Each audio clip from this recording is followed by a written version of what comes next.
em geral. Bom, boa noite a todos. Vamos dar sequência aí na nossa terceira aula de hoje. Na aula passada, pessoal, vocês comentaram sobre os custos, né? Para a gente até facilitar aí o levantamento do saving, etc e tal. Eu deixei lá na plataforma para vocês uma base de dados da Planisa de 2023. Então, ela é referência hoje em levantamento de custo, né? Então, os hospitais, eles possuem uma certa dificuldade para levantar os custos. Por quê? Varia muito, né, pessoal? Cada paciente, por exemplo, um paciente com dengue, ele pode ter N espectro, né? Tem um paciente que vem com febre, mas também tem um paciente assintomático, né? Então, fica bem difícil para eu determinar o custo, né? Padronizado por CID ali. Então, essa empresa especialista, eu deixei uma base de dados ali para vocês verem quanto custa uma diária de internação. Ela pega uma média de 50 hospitais, uma amostra. Quanto custa a diária de UTI? Quanto custa uma hora de um bloco cirúrgico? A gente não faz esse cálculo, né? Tem um monte de cancelamento que ocorre por dia, mas qual que é o impacto financeiro disso? Principalmente o hospital corpo clínico aberto, né? Tá o corpo clínico aberto, o agendamento cirúrgico, os médicos ligam, tô agendando, tô agendando, tô agendando. Aí depois eu do agendamento tenho que ficar correndo atrás. Oh, e aí, médico, já mandou a documentação do paciente, não sei o que, eu preciso para entrar aqui com o processo, né? Então, pessoal, em um ponto da aula a gente vai refletir sobre isso. Bom, vamos voltar para a aula passada, a gente parou em normalidade. Deixa eu abrir aqui o material.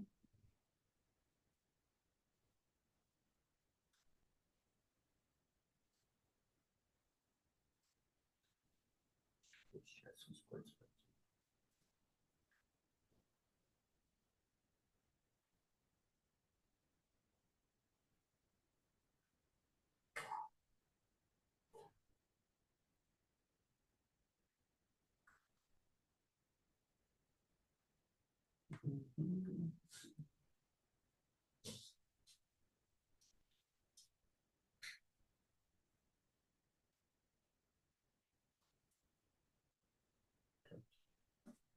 Na verdade, hoje é a aula 4, mas aí ficou uma pendência da aula 3 que eu vou dar sequência agora. Compartilhar minha tela com vocês. Tá todo mundo enxergando minha tela aí, pessoal?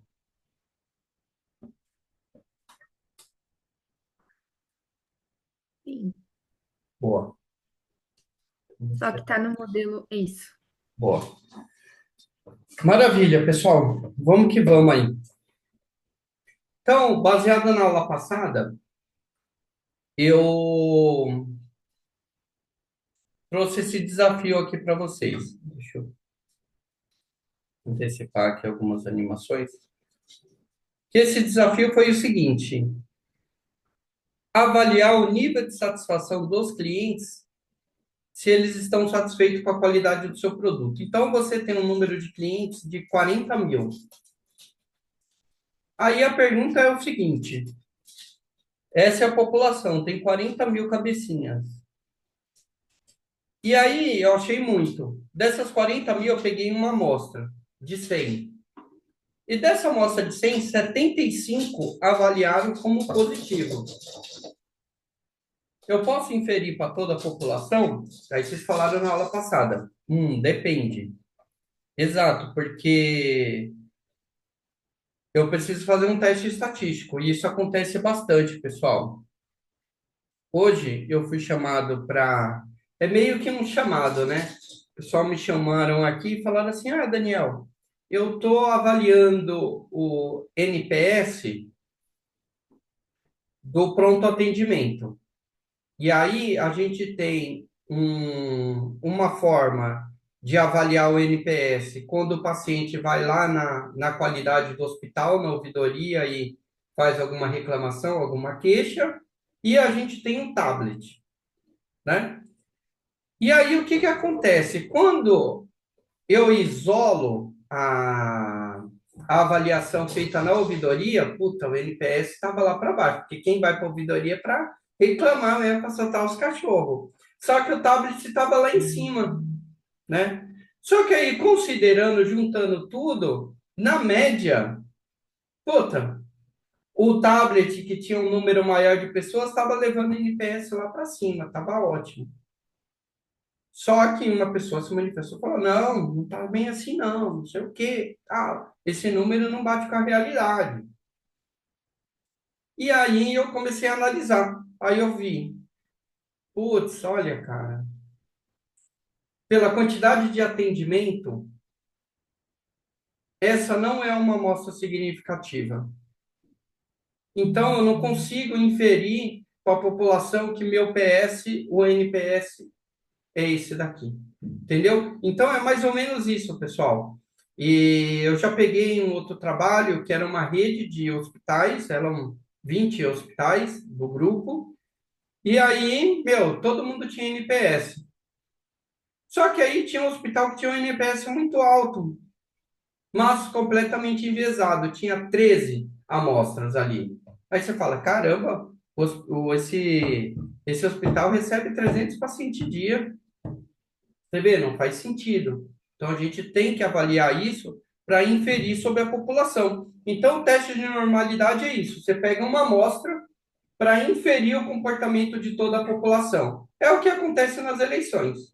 Beleza?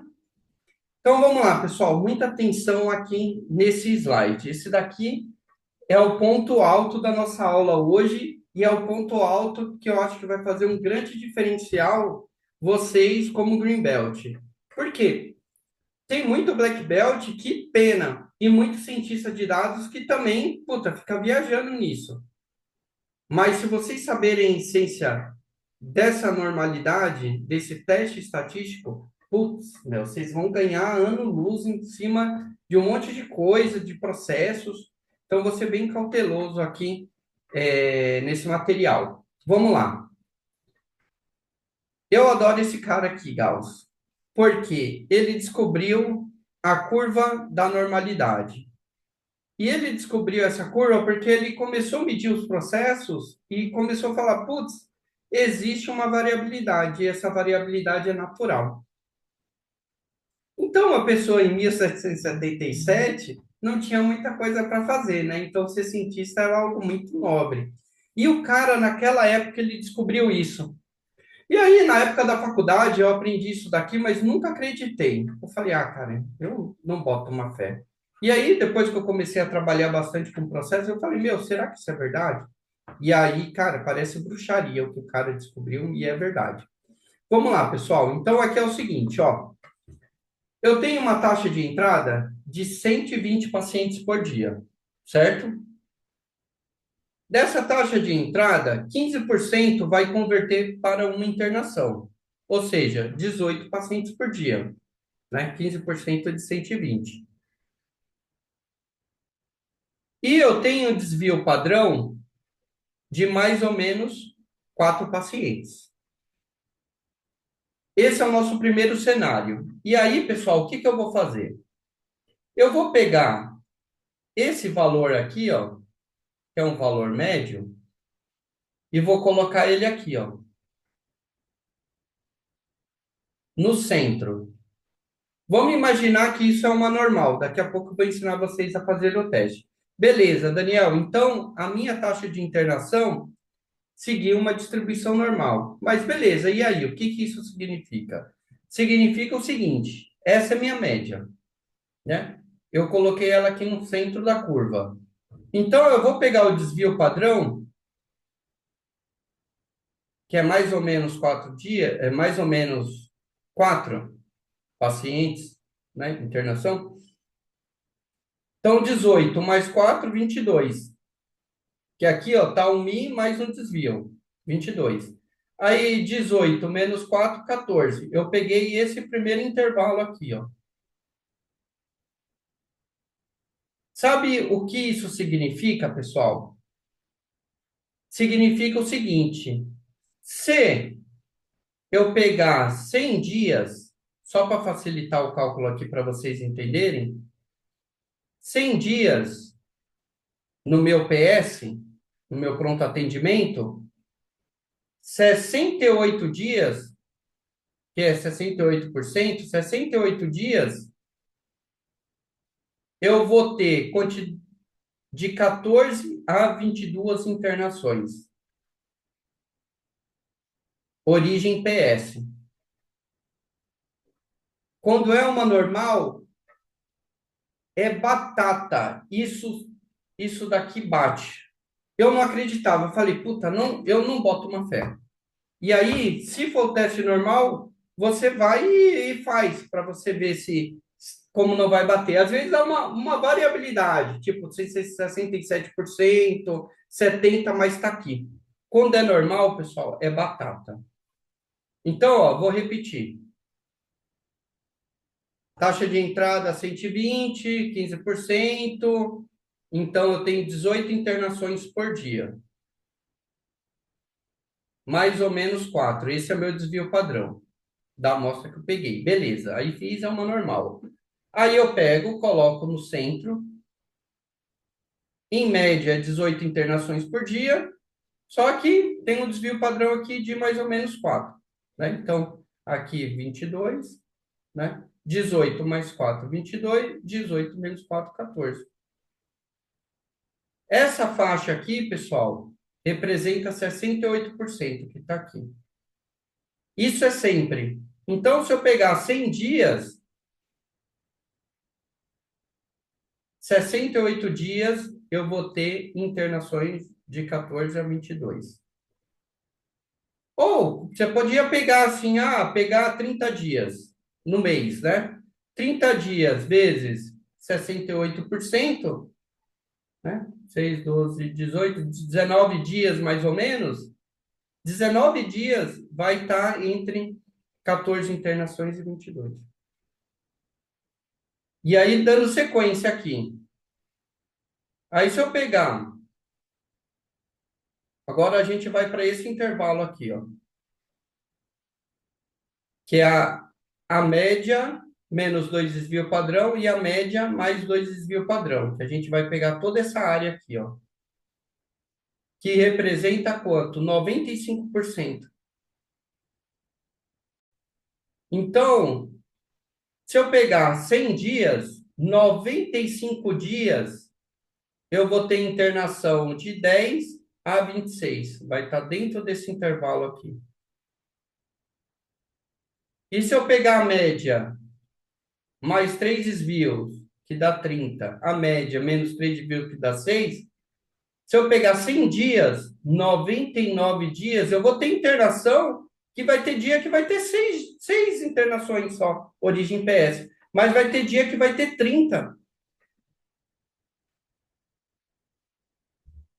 Entendeu? E isso acontece, pessoal. Por isso que o Six Sigma, ele trabalha muito para reduzir o quê? O desvio padrão, a variabilidade. Porque aqui para tudo que a gente vai usar, média de permanência, beleza, vai ter um desvio associado. Então, se eu internar 100 pacientes, 68% vai estar entre esse dia e esse dia. Sempre isso eu não acreditava, entendeu? Eu falei, putz, cara, eu não acredito. Aí eu comecei a medir, meu, é batata, por isso que eles fazem o teste da normalidade, né? Porque o seu processo segue essa distribuição. Entenderam a lógica, pessoal?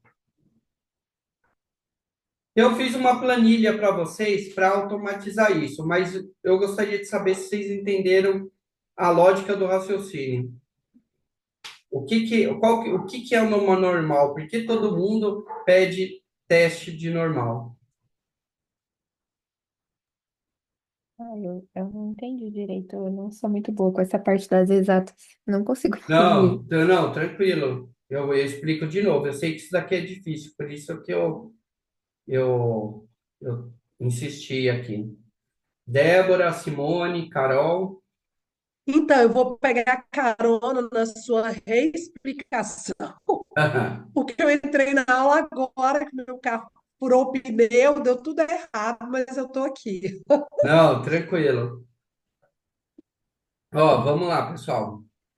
Eu vou explicar aqui de novo. Isso daqui vale a pena a gente gastar um esforço, porque vai fazer um diferencial do caramba na vida de vocês. Que é o seguinte, ó. Anormal, todo processo tem uma variabilidade, né? Então, aqui é a média e tem a variabilidade em torno da média, né? Beleza? Aí, o que que acontece? Eu peguei uma amostra, que nessa amostra deu 18 internações em média por dia, certo? E aí, tudo bem. Então, em média, 18 internações por dia. Aí, imagine só que você tem uma enfermaria, que aí você fala assim para sua enfermaria: ó, eu preciso de 18 altas por dia. Aí a enfermaria fala assim para você: tá bom, eu vou liberar 18 altas por dia. Exatamente, você pediu, você pegou a média e ela vai te liberar 18 altas por dia. Só que teve um dia que você chegou no PA 22 pacientes que vão precisar de internação. Aí você falou para a enfermaria: opa, agora eu preciso de 22 leitos. Aí a enfermaria vai falar assim: opa, mas calma aí, esse não foi o combinado. Você me pediu 18 leitos por dia. Agora você vem com 22. Tá pensando que aqui é o quê? Pastelaria? Ah, quero 22 leitos. Porque ela esqueceu que tem uma variabilidade. Um dia você interna 18, outro dia você interna 20, outro dia você interna 6, outro dia você interna 10, né? Então, o que que eu estou falando é o seguinte: nessa média, eu peguei um desvio padrão de mais ou menos 4 pacientes, né? Então, se eu pegar um desvio padrão, coloquei aqui a média na central, 18, mais um desvio padrão dá 22. 18 menos um desvio padrão dá 14. Então, o primeiro intervalo. O que isso significa, pessoal? Que chegou o primeiro dia lá, internei 18 pacientes. Chegou o segundo dia, internei 20 pacientes. Cheguei o terceiro dia, internei 25 pacientes. Então, é o que eu. 22. 22 pacientes. Chegou o quarto dia, internei. Vai, eu vou colocar aqui 30 dias, 30 internações. Chegou o quinto dia, internei 27. Tá vendo que aqui em cima tem 68%? Em 100 dias, que eu vou ter toda a quantidade de internação aqui por dia, em 100 dias, 68 dias, eu vou ter de 14 a 22 internações. Então, se eu fosse pedir para a enfermaria uma quantidade de leitos por dia que ela precisa me liberar, eu pediria o limite superior aqui, né? Porque vai ter dia que eu vou ter 22. Então, pessoal, 68% vai estar de 14 a 22 dias. Ah, Daniel, mas 100 dias não, eu trabalho com 30 dias no mês. No mês, qual a quantidade de internação? Que aí vocês vão fazer a continha assim. 30 30 dias, né? Vezes 68%. 20 dias. 20 dias, eu vou ter de 14 a 22 internações. 68%. Vão estar aqui, ó.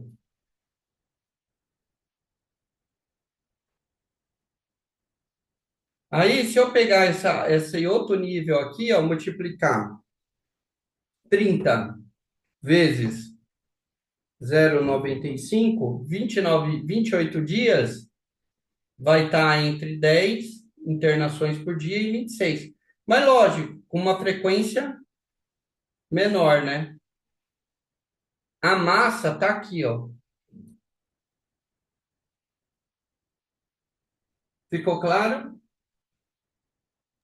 Quer dizer que se eu tivesse menos dispersão, menos variação, É. se Se a minha você média, a mediana, ah, é se eu isso. variasse menos, Se você tivesse, não é por isso? É exemplo, porque, na verdade, opa, desculpa, pode falar. se eu tivesse um desvio padrão de 2, eu ia variar menos aqui, né? É, ou seja, sessenta e Aí oito a por maior cento. parte ia estar numa massa mais concentrada ali. Isso aí. 68% aqui, pessoal, é batata. Quando é uma normal, sempre isso vai acontecer. Quer ver? Eu vou dar um exemplo agora. Deixa eu dar um Uma exemplo. dúvida. Por que que o desvio. Não. O Oi, desvio padrão é de mais ou menos quatro internações por dia, certo? isso. Esse é um dado que a gente não controla, uma variável que a gente não controla. Eu não E, consigo reduzir o desvio padrão da taxa de conversão, porque a taxa de conversão é a taxa de conversão. Só se eu fechar a porta. Aí eu diminuo a entrada. E daí talvez eu mexa no desvio padrão, é isso? Aí é o seguinte, o que você falou o que pode acontecer, pessoal, na prática. 15% aqui de taxa de conversão. Porém, a pergunta que a gente tem que fazer é o seguinte: será que todos os pacientes eles são elegíveis para internação? Será que eu tenho um protocolo aqui? Ah, meu, só vai internar quando o paciente tiver com potássio elevado, isso, aquilo, né? É um paciente com dor aguda e não crônica. Então, essa taxa de conversão aqui, eu consigo apertar ela, né? Quando eu defino um protocolo, eu lembro quando eu dava consultoria no Lean, tinha época que eu visitava o hospital e falava, ó, a gente zerou o corredor de pacientes aguardando internação, mas agora é o plantão do fulano de tal. Toda vez que é o fulano de tal, o corredor vai lotar de novo. Entenderam? Por quê? Eu não tinha uma padronização do meu protocolo.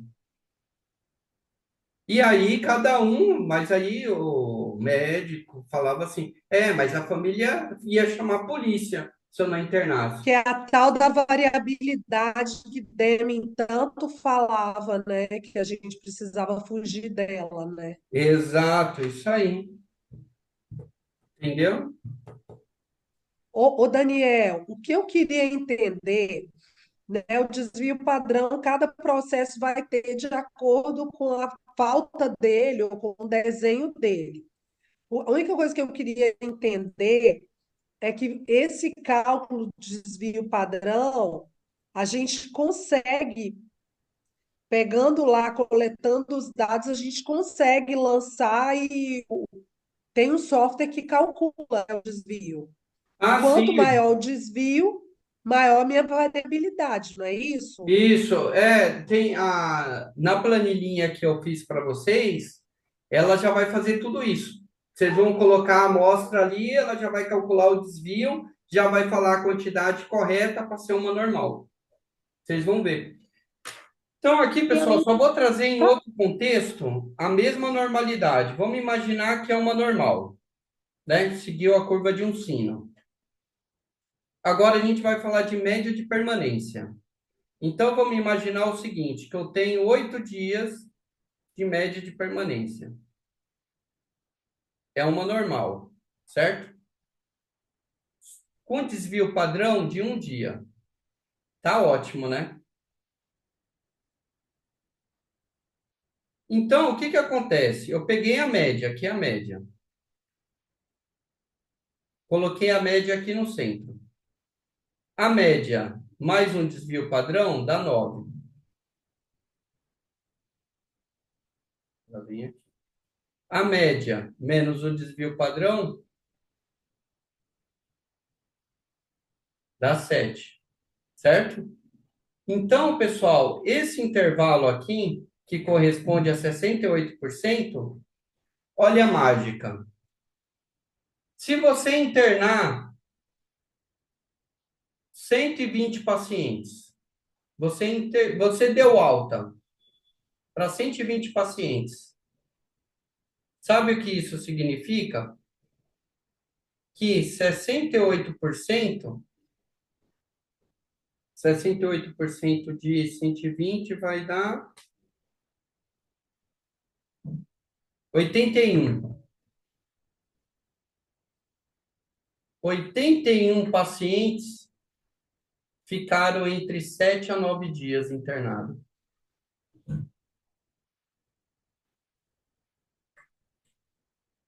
Isso é batata. Agora, olha o que que eu Esse número de 120 aí você tirou da sua cabeça, só da para a minha gente cabeça, entender. da minha cabeça. Tá. E olha o que que eu preparei aqui para vocês, pessoal. Olha que legal isso daqui. Deixa eu pegar. Eu passei o conceito, judiei um pouco de vocês, que vai que, ó, vocês Agora, estão conseguindo ver a agora, planilha? agora você levantou uma lebre na minha cabeça, que agora eu já quero pensar em todos os processos que eu acompanho, se ele é normal ou não é. É, porque se for normal, você começa a trabalhar com previsibilidade. Sim, exatamente. Porque aí você vai colocar dentro de um quadrado, né? Ó, pessoal, 68% de tudo que a gente atende está entre a média e o desvio para cá e o desvio para cá, mas a gente vai ter nesse outro intervalo aqui, né? Eles ficam, meu, parece bruxaria, mas eles ficam exatamente nos lugares. Você fala, caramba, meu, que coisa, esse Gauss não tinha nada que fazer mesmo na vida, né, meu? Putz, descobriu isso. Olha que legal que eu preparei aqui para vocês, pessoal. Essa planilha aqui tá show de bola. É Eu vou, quase magia, né, Daniel? aqui é magia doida. Eu vou compartilhar minha outra tela, pessoal, porque o vai ficar melhor porque a tela é maior. Vamos ver como vai ficar. Eu quero mostrar todo o processo. Tá pequenininho, tá grande, como que tá aí para vocês? Tá um pouco pequeno ainda. Agora Melhorou? melhorou. Aham. Bom, aqui, pessoal, é o seguinte, ó. Deixa eu zerar aqui. Aqui é a área que vocês vão preencher. Vocês podem colocar qualquer nome aqui em cima. Vocês poderão mexer. Depois eu preciso travar as fórmulas. Então, pessoal, eu quero medir o tempo do paciente quando chega no meu hospital até a recepção, ou do totem, né, se for hospital privado, até a recepção. Qual que é o tempo? Aí você pergunta lá para o rapaz do sistema, ele fala assim, putz, eu não tenho essa informação do sistema. Aí você fala, não, beleza. Fazer o quê, né? A gente vai ter que fazer uma coleta. Aí, pessoal, olha que bacana. Aqui a gente vai pegar 10 pontos, né? Porque através de 10 pontos eu já consigo fazer uma correlação, uma mediana, né? Então eu vou lá. Recepção, liguei o cronômetro do celular. O paciente chegou, cronometrei. Aí o paciente até a recepção, ele demorou chegada até a finalização do trabalho da recepção, né? Demorou 6 minutos. Aí o outro paciente chegou, sentou ali, bebeu uma água, foi chamado, foi atendido, cadastrou no sistema, 15 minutos. Aí o outro foi 12. Eu estou chutando aqui, né? Mas na verdade vocês teriam que estar lá no campo fazendo essas medidas. 9.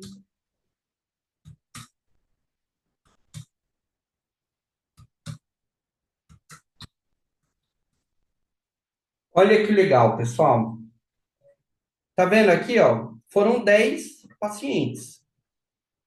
Ele deu a média aqui, ó, 9,3.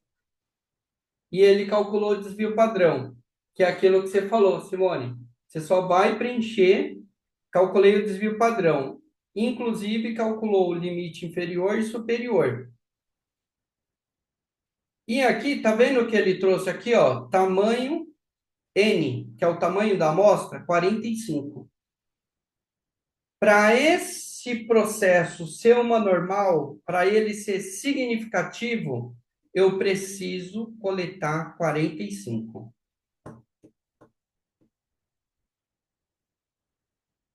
Só que é o seguinte, pessoal. Aqui, tá vendo? Deixa eu passar para cá. Tá vendo que eu coloquei alguns parâmetros? Grau de confiança. Eu quero um grau de confiança normal que a gente usa em estatística de 95%. Aí vai aumentar aqui. Então, para esse processo ser uma normal com 95% de confiança, eu preciso coletar 92 amostras. Se eu coletar 92 amostras, pessoal, é batata. Podem fazer que é sucesso garantido. Vai fazer um sininho assim, ó, em cima aqui, ó. E aí Como? você vai ver a média, vai ver o desvio padrão. Aí 68% dessa amostra aqui, ó, vai estar entre a média, o desvio padrão para cá e o desvio padrão para lá. É incrível isso, meu. É muito louco. Teve até uma época que eu comecei a zoar com o pessoal, né? Que a gente estava fazendo alguns bolão, e aí eu comecei a brincar com a normal, né? Só que ela com base em processos, né? Entenderam, pessoal? Então, aí, só que tem um detalhe, ainda não acabou. Beleza. Daniel, é uma normal. Ótimo. E aí, o que que eu faço agora? Agora você vai fazer a coleta desses 92. Aí tá aqui embaixo, ó. Eu venho aqui, ó. Tô lá com o meu celular, cronometrei, 5 minutos. 6. Aí tá vendo que o percentual de conclusão aqui, ó, tá aumentando? 9, 10, 12. Eita, 96 não, né? Pelo amor de Deus. Aí eu vou ter que fazer aqui, pessoal, 92. Opa, passei. Vamos ver lá quanto pode ficar. Olha lá, 90, já tá ficando amarelinho, tá faltando pouco, só mais dois. Mas aqui eu chutei, vixe, demais. Não é, na verdade não era assim.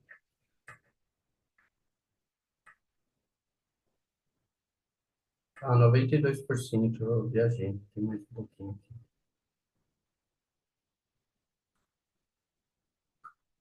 Olha lá, 101%. Aí quando ficou verdinho, beleza, né? Agora, essa média aqui, que a média vai cair lá embaixo, que eu deixei,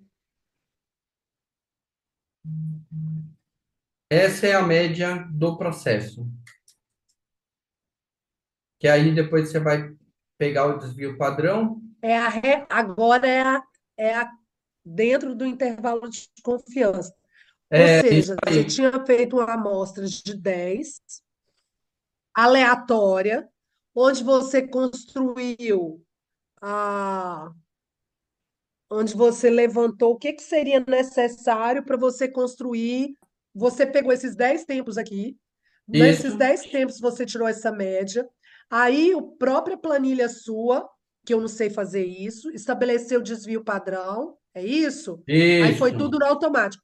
E me isso, disse quanto que eu precisava ter de amostra para o intervalo de confiança de 95%. É isso. isso? Aí Para eu você chegar lá vai para o meu diretor preenchendo. e falar que eu tenho que pagar a minha funcionária lá para ficar vigiando lá o processo de 92 pacientes para eu ter um dado confiável. Isso, que aí essa média que vai ser gerada aqui desses 92 pacientes, essa vai ser a sua média que vai se representar uma normal. E quer ver a brincadeira? O que que vocês acham que... Olha como essa planilha tá bruxa. Fazer uma pergunta para vocês.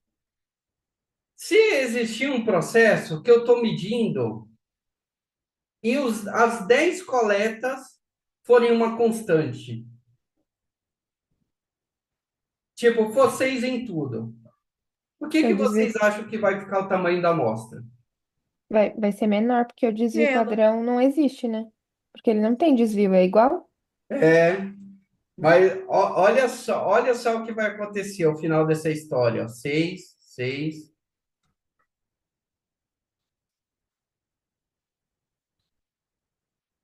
Olha lá. Qual que é o tamanho da amostra? Nenhuma.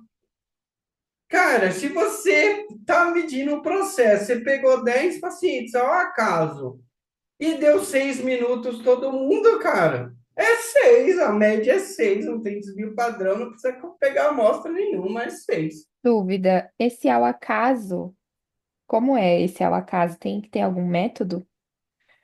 Ou eu posso pegar os próximos 10? Porque isso influencia, né? Se eu for fazer uma Influencia. observação direta, eles vão talvez fazer mais rápido, não vai ter tanto É, desvio, porque tem alguém olhando. Você fica na é, porta do consultório, o médico vai atender mais rápido. é isso aí.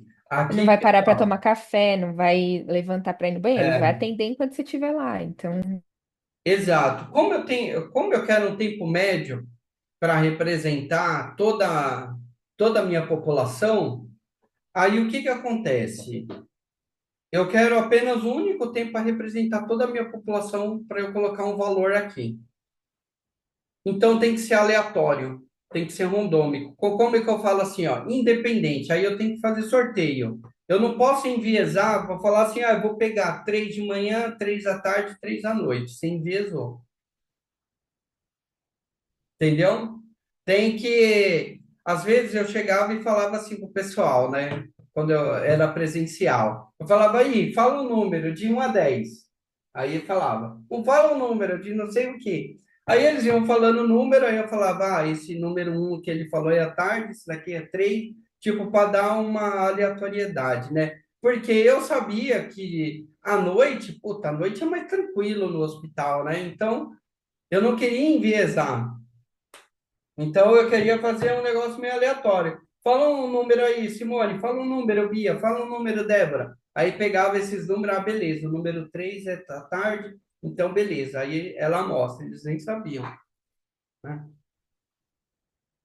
Aí, pessoal, olha que legal. Aqui chegada a recepção. Depois sair da recepção, triagem. Mesma coisa aqui, ó. 9, 10, 12. Quer ver, pessoal? Aqui, ó, só voltando, se eu colocar um número diferente, já teve um desvio padrão. Eu já vou precisar pegar 3 amostras. Mas aqui, ó,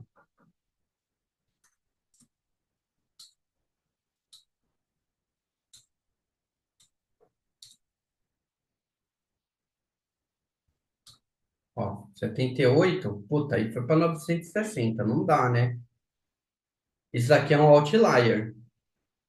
Não, aí, pessoal, vamos imaginar o seguinte: já aconteceu isso comigo, que o processo está tão ruim que aí o pessoal fala assim: Nossa, Daniel, vai dar um trabalho do cão, velho. Eu vou ter que ir lá no SAMI, pegar o prontuário do paciente, sério. Você pensa que eu faço o quê aqui no hospital? Aí você fica assim: Puta, cara, é mesmo, né? Calma aí, então, vou te ajudar. Aí você pode vir aqui, ó, baixar o nível de confiança. vou baixar para 90. Aí caiu para 149. Mas fique sabendo o seguinte: quando eu baixo o nível de confiança, sabe o que que vai acontecer, pessoal? Não vai fazer uma normal aqui? Eu não estou falando com 95% de certeza que 68% dos pacientes vai ficar entre a média, um desvio para lá e um desvio para cá. Como eu deixei um grau de confiança de 90%, 10% dos pacientes poderão ficar fora daqui.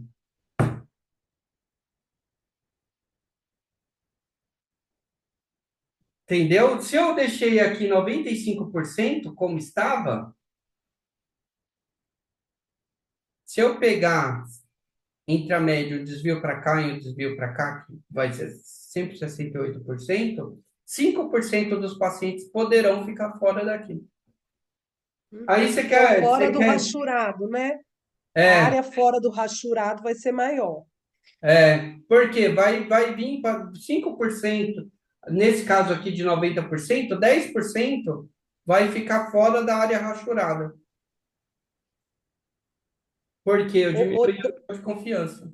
tá. Ô, Dani, como é que você mexeu aí no intervalo de confiança mesmo? Onde é que você clicou aí? Ah, tá. Aí aqui é assim, ó. Eu vim aqui, ó. Só mudei aqui, ó. Cadê 95. Jesus que eu não tô vendo? Onde você Só mudou? digitar.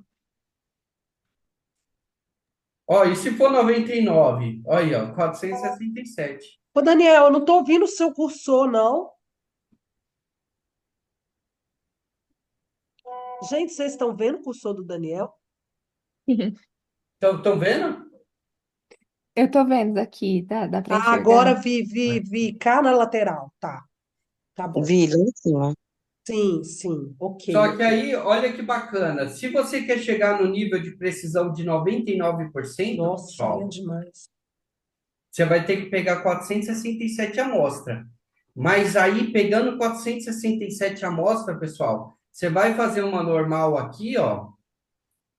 Quando você pegar a média, um desvio padrão para cá, um desvio padrão para lá, 68% vai estar aqui, 1% só vai ficar fora dessa faixa. Agora, e se eu tentar trabalhar com 100%? Será que dá? Eu ia perguntar isso, porque, por exemplo, hoje eu tenho alguns processos que eu já tenho uma base de dados. Daí eu não, eu fiquei pensando, eu pego aleatoriamente dessa base, tipo, peço para o Excel selecionar aleatoriamente 10 linhas da minha base Isso. e jogo aí, e aí vejo qual é o quanto eu precisaria. Mas aí eu Uhum. também acho que é um contrassenso, porque eu já tenho um volume grande de informação. Daí eu não vou descartar o que eu já tenho, sabe? Eu Ah, então, descarto. como você já tem, você pode fazer o seguinte: você pode jogar aqui, né? Jogar direto aí na parte de Jogar baixo, direto. Mas se eu fosse você, fazia um aleatório só para dar uma só para quantidade aqui. testar. Aí você vai copiar, mas você já pode ir direto. Tá. Aqui, pessoal, olha que engraçado. Eu joguei 100% de grau de confiança. Olha o que aconteceu nas fórmulas. Zoou tudo. Por quê? Porque a estatística, ela pensa assim: você é louco, cara, que eu posso dar uma confiança de 100%? Jamais. Porque tudo pode acontecer e você cai em um ônibus. Não existe risco zero, né? Existem eventos improváveis que a estatística não mapeou aqui. Então, todo trabalho estatístico, ele nunca vai dar 100%. Daí 99,9 já funciona. 99,9 sim. Entendeu? Então, Tá. nunca. Então, quando a minha 100% de certeza não é, sempre vai acontecer alguma coisa no plantão que vai fugir da normalidade. E aí, Uma, a estatística, por defesa, ela faz isso. mais uma dúvida. Assim, o caso real agora, dúvida real. Estou com um hospital que precisa me passar essa coleta do tempo de passagem do paciente, a hora que entra e a Ótimo. hora que sai. Não tem sistema, eles criaram um carimbinho, aí lá na recepção eles carimbam, põem o horário que chegou E aí, lá no final, a última pessoa que viu esse paciente que vai recolher o prontuário anota a hora que está liberando o paciente. É o máximo que Ótimo. eles conseguem. Eu pedi para eles fazerem um levantamento de 20% por dia, porque eu falei, vou chutar para mais, né? Deixa eles, se der 20%, eles me falaram que consegue, vou chutar nesse valor. E aí a minha ideia é quando eu receber essa primeira coleta deles, é fazer esse processo que você mostrou agora. Então, pegar dessa planilha do que eles me coletaram e aí tirar Sim, uma parte pequenininha e daí depois talvez ajustar, né? E falar, ó, ao invés de coletar 20% todo dia, vocês isso, só precisam perfeito. coletar. Você E matou a aí charada, é isso aí. Aí você joga um aleatório lá para escolher, você pega 10, coloca e você vê. Putz, olha, meu, na verdade não é 20%, 10% já já dá o resolve, normal né? aqui, maravilha. E aí a minha dúvida era exatamente essa. Assim, da normalidade, né? A gente vai ter que achar o normal de todo o processo, é isso? Não sei se eu tô sendo burra, mas todo o Não, não, processo não. tem uma normalidade, é isso? E aí a gente está achando essa normalidade do processo para É, criar a curva de sino do processo para transformar ele num processo normal. Eu preciso de quanta. É isso? Eu é entendi, isso, é é certo? isso. Porque assim, pessoal, como eu estou falando de tempo, todo o processo tem uma variabilidade normal em torno da média. Mas eu preciso de um número representativo. E a normal, Gauss, quando pensou, ele pensou no seguinte. E quer ver? Deixa eu pegar o. Olha que Gauss pensou. Ele falou assim, ó, puta cara, eu vou pegar esse gráfico aqui, pessoal, ó. Um gráfico que tá assim, ó, indo para cá. Aí você fala assim, qual que é a média desse processo? Putz, Não tem, ele não estabilizou. não tem, mano. Ele pode estar aqui, mas está com uma tendência crescente. Putz, não faz sentido. Aí você pega outro processo que está assim. Putz, cara, não faz sentido. Aí Gauss chegou e falou assim: não, meu, eu preciso de um processo que o tempo varie e forme esse sino aqui. E aí, pessoal, para formar isso, que eu acho que vai ajudar você, Bia, eu criei aqui, ainda nessa planilha, aqui normalidade, que esse é o sino. Então, aqui, ó, tá vendo? Distribuição normal. E aí você, aqui é a média de permanência. Sempre vai precisar da média e desvio padrão. Então, eu não tenho dado nenhum. Não tem gráfico. Aí eu cheguei, falei assim, putz, cara, eu vou pegar os 20% da amostra que eu coletei. Vou colocar aqui um valor. Vamos imaginar que o processo vai de 120 minutos até 300. Chutando aqui. Aí eu venho aqui,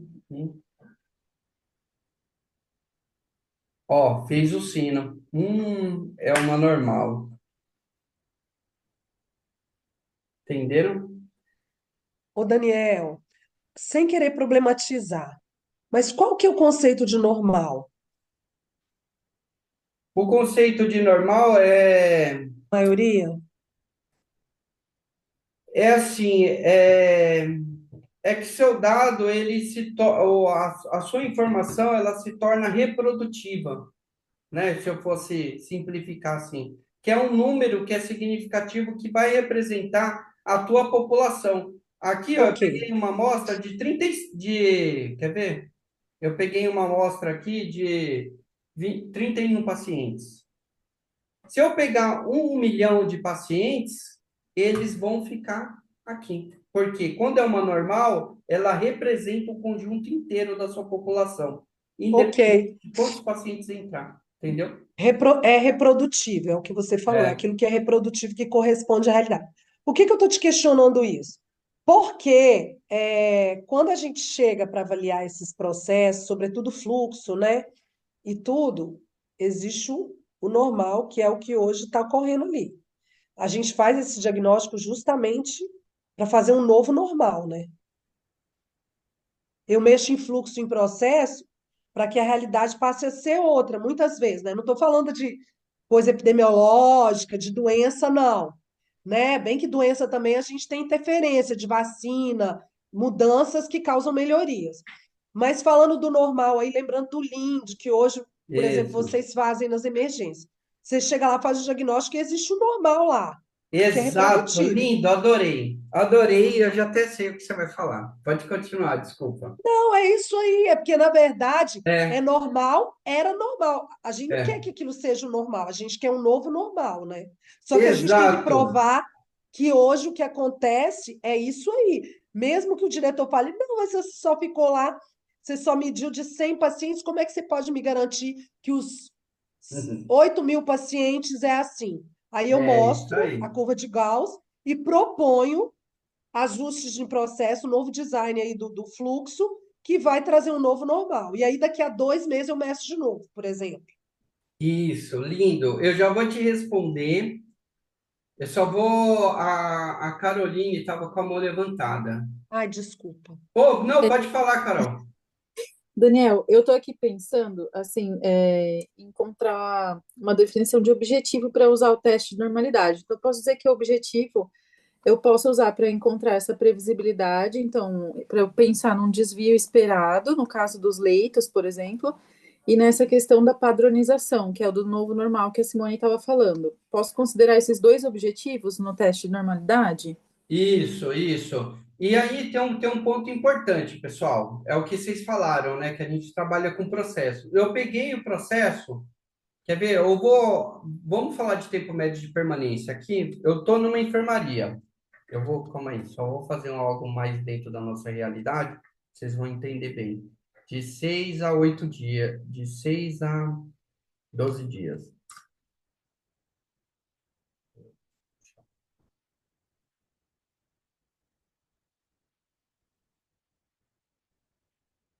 Bom, meio disperso, mas fez o sino aqui. Não vai ser uma normal tão redondinha, mas beleza.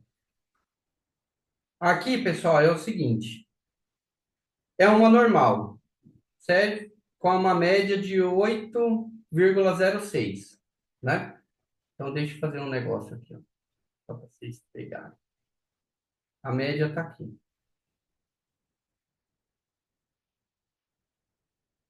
Então, o que que isso significa? Agora vocês vão matar a charada linda. Peguei a média. Ele está mudando porque tá. Deixa eu só copiar e colar aqui para ele não ficar mudando.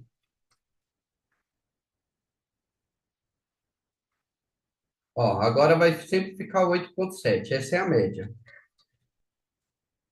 Aí eu peguei a média mais um desvio padrão para cima, mais um desvio padrão para baixo, né?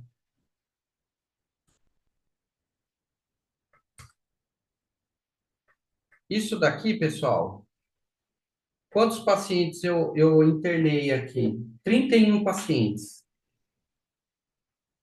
De 31 pacientes que eu internei,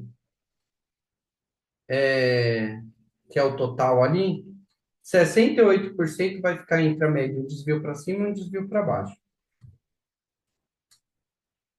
Ou seja, 21 pacientes aqui, eles vão se encaixar dentro desse intervalo.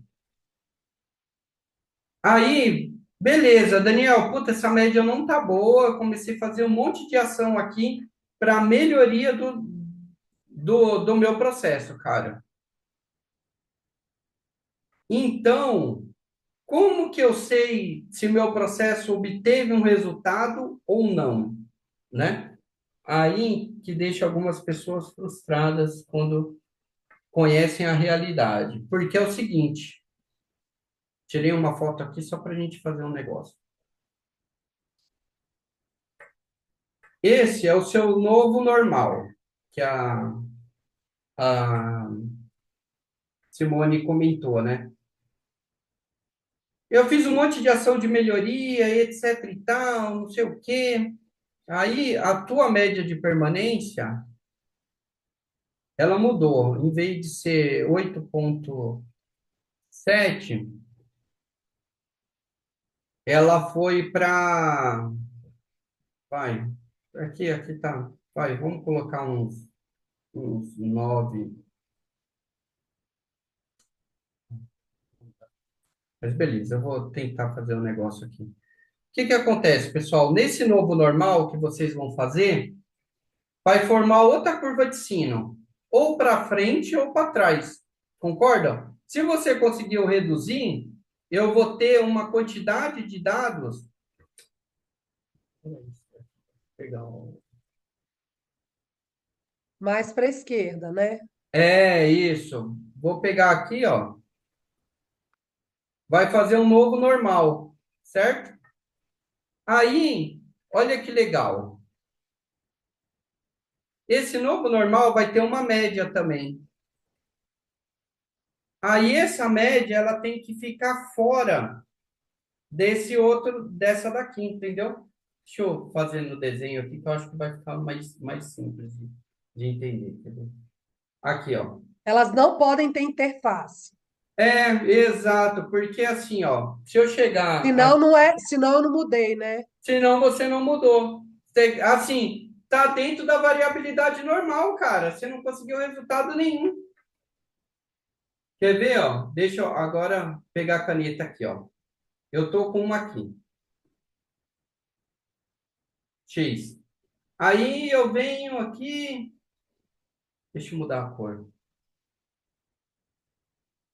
Aí eu tô comemorando, reduzi o dia de permanência, tô feliz pra caramba, não sei o quê. Só que aí a média do outro processo, ela caiu aqui. Tipo, ao acaso, pela média ali, cara, você coincidiu de ela ficar um pouquinho menor. Mas, na verdade, ó, tá uma dentro da outra, tá tudo dentro da variabilidade normal. É muito provável que talvez no outro dia, essa vermelha aqui, ela venha para cá. Foi um voo de galinha, né? Não tem significância estatística. Não tem significância estatística, então você não pode provar se você teve resultado ou não, que é o que a gente vai aprender a fazer. Então, isso acontecia muito, né, meu? Eu trabalhava. Pessoas fazem isso com a gente o tempo todo, né? Fica É, manipulando o dado, dizendo que teve melhoria, é isso aí, meu. Exatamente. querendo vender consultoria. Aconteceu. Eu estava lá no. Não sei se eu contei essa história para vocês. Eu nem. Meu, nessa época nem era febre o curso de Greenbelt, né? Puta, beleza. A gente só trabalhava com média mesmo. E aí teve um belo dia que o diretor fechou lá a sala e falou assim: Ó, meu, a parada é o seguinte. Cansei de ver PowerPoint aqui bonito, meu. Todo mundo apresenta um resultado que reduziu não sei o quê, que reduziu. Fecha a porta aí. Eu quero saber cadê o dinheiro desse hospital. Ou vocês estão me enrolando com essas apresentações de PowerPoint, porque, ou seja, nada era significativo, né, meu? A gente pegava a média, reduzia, ó, e fazia a projeção, com isso a gente vai ganhar X leitos. E cadê esses leitos? E não aparecia. Por quê? Não tinha relevância estatística. Aí, pessoal, olha que bacana. Lembra que eu falei do 95%, que sempre trabalham com 95%? Lembra que eu falei todo teste estatístico trabalha com 95% de confiança. Ou seja, fica uma área de rejeição aqui, ó. Quando a média do próximo mês ela bater aqui, ó, você teve uma melhora. Ou para cá, entendeu?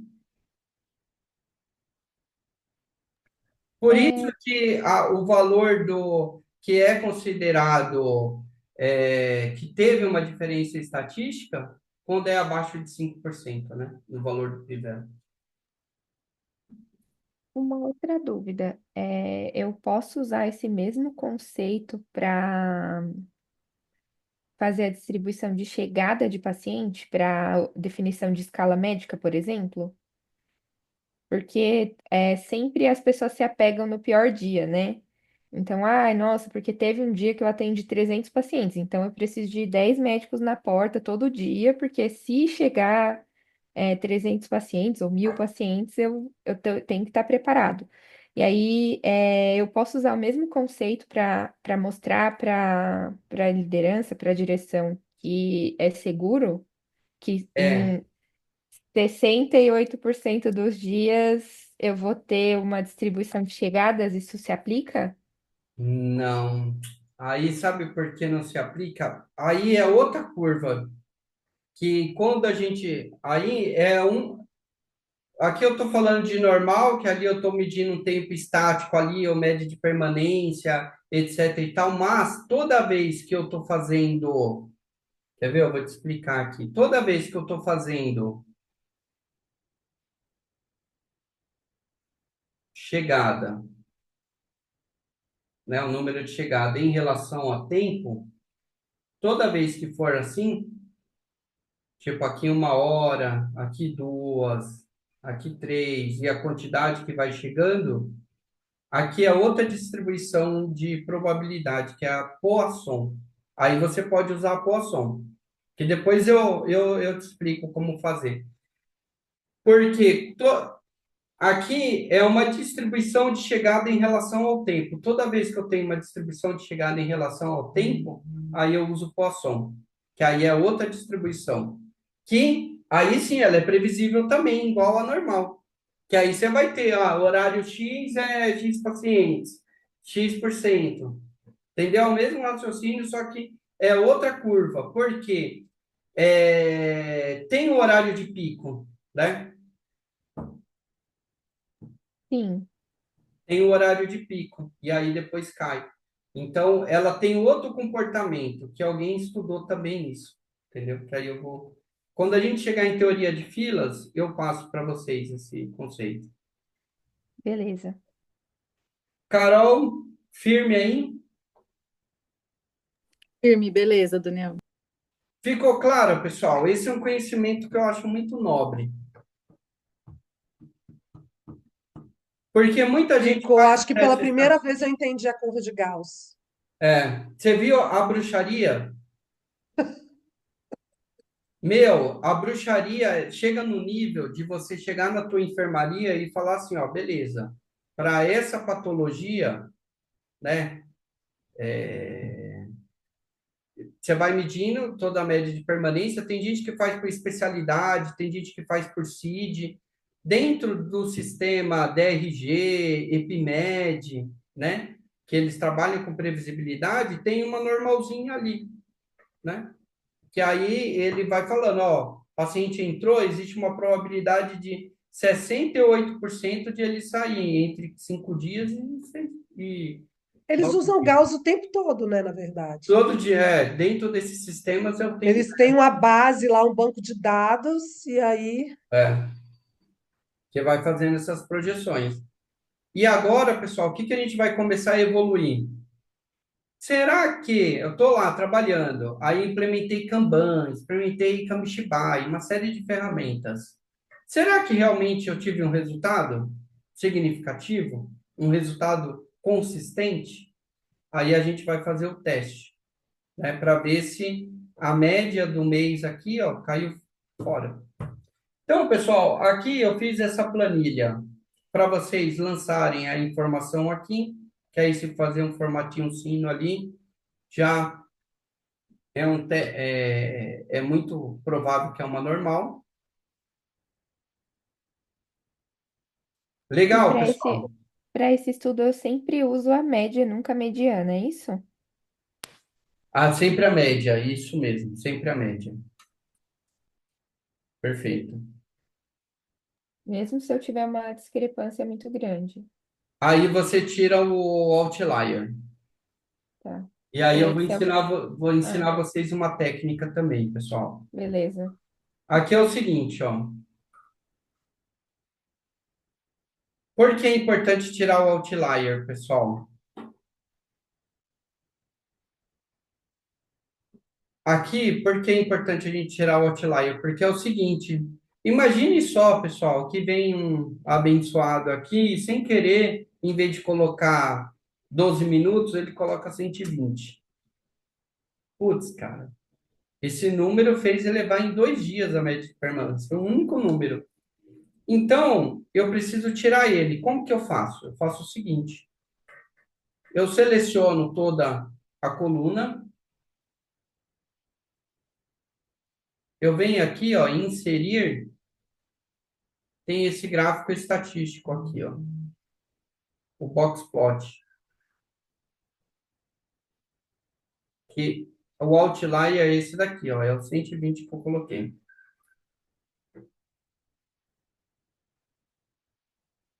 E querem ver uma magia ainda maior, pessoal? Como Gauss ele pensou em tudo. Sabe o que que é esse? O que que é considerado um outlier? Vocês sabem o que que é considerado um outlier? É, tá vendo que a curva normal, ó, ela tem a média mais três desvio padrão no máximo. Quando você pega a média do teu processo mais três vezes o desvio padrão, né? Aí vai, vamos supor que deu 30 aqui, ó. Se for 32 é um outlier. Fugiu da normalidade dos dados, é um outlier. Entendeu? Gauss é foda, ele pensou em tudo, falou, meu, é um outlier porque não está dentro da minha curva do sino. Entendeu? Se 99,73% dos dados estão dentro da minha curva do sino, aí apareceu um abençoado aqui com 5 desvio padrão, opa, tá fora da normalidade. É um outlier. Lindo, né, meu? Esse Gauss é complicado, cara. Esse Gauss é zica, velho. E aí, pessoal, eu vou compartilhar um Esse vídeo. potspot aí, esse gráfico, é só para mostrar, para evidenciar o outlier mais claramente, é isso? Exato, é isso aí, ó. Aí eu vou contar um case para vocês de uma aluna que também perguntou, fez a mesma pergunta que a Bia fez. Aí eu expliquei do box plot desse gráfico. Aí ela falou assim: Putz, Daniel, depois que eu aprendi esse box plot, eu considero que o curso está pago. Aí eu falei: Sério? Nossa, eu expliquei um monte de coisa legal, um monte de planilha, mas você achou a parte mais importante do curso box plot?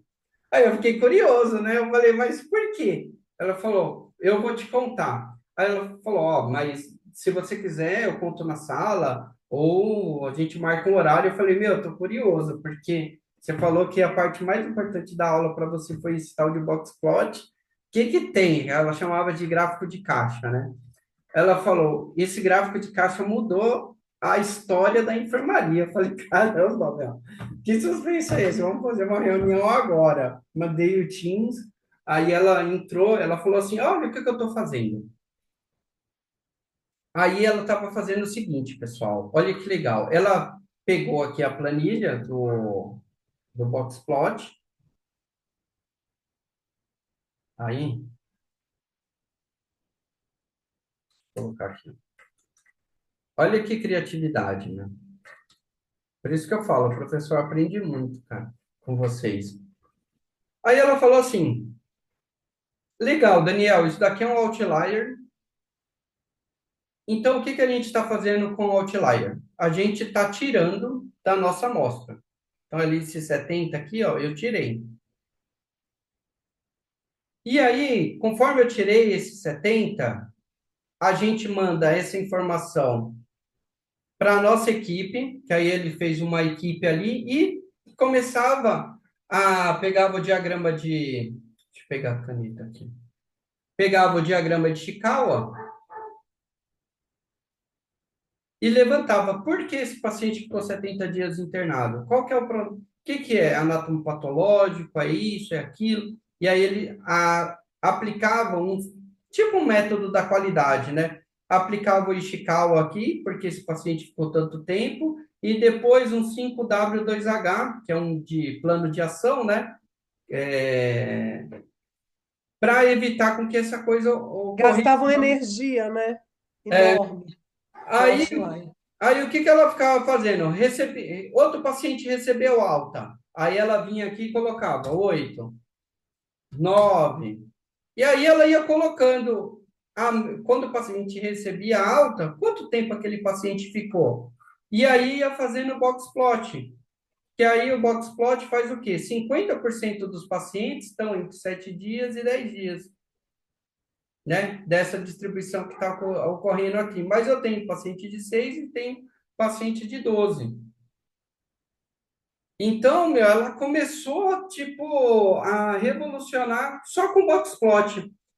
Que aí esses outliers que apareciam de vez em quando, que elevava a média lá para cima, ela já começou a identificar a causa raiz para evitar que aquele paciente voltasse, né? Então, quando o paciente chegava lá, ela falou: Ih, esse paciente vai precisar de anátomo patológico. E, cara, já um paciente com esse perfil já foi um outlier. É muito provável que esse cara seja um outlier. Então, o dia de alta dele vai ser daqui 30 dias, porque anátomo patológico é 10 dias para conseguir uma vaga no bloco cirúrgico. Depois consegue a vaga no bloco cirúrgico, mandar não sei o quê.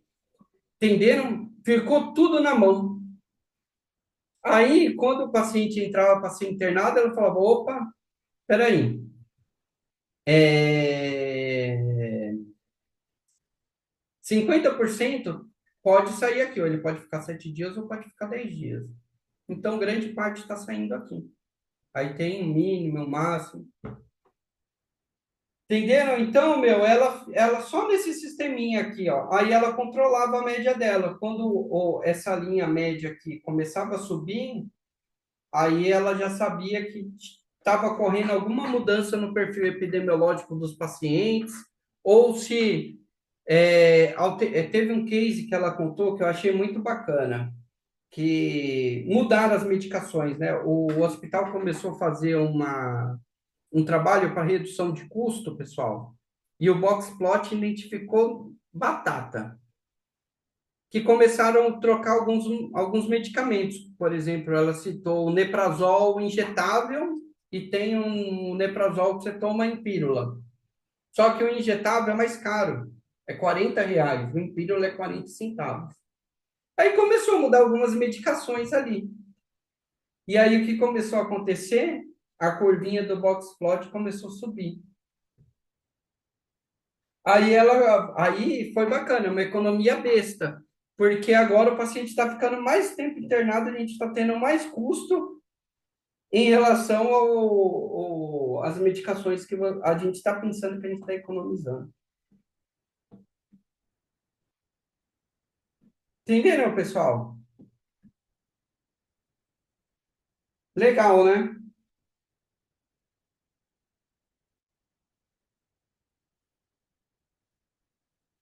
Então, deixa eu apagar aqui.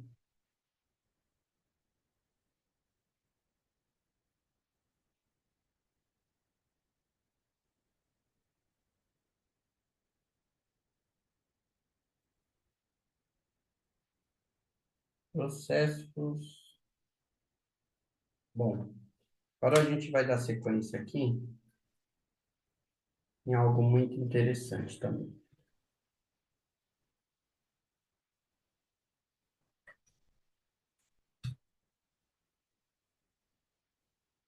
Daqui a pouco eu entro no Minitab, mas eu quero mostrar uma coisa aqui para vocês. Tá vendo esse gráfico aqui, ó, com 50, com n igual a 50? Ó, não tá tão perfeito. Com n igual a 1000, tá vendo que ele vai formando? Então, o que eu fiz lá na planilha para vocês, pessoal, foi para fazer isso, ó, uma normal perfeita, para dar previsibilidade. Então, conforme você vai aumentando a quantidade, ela vai se juntando aqui, ó. Deixa eu só bater o meu cartão aqui.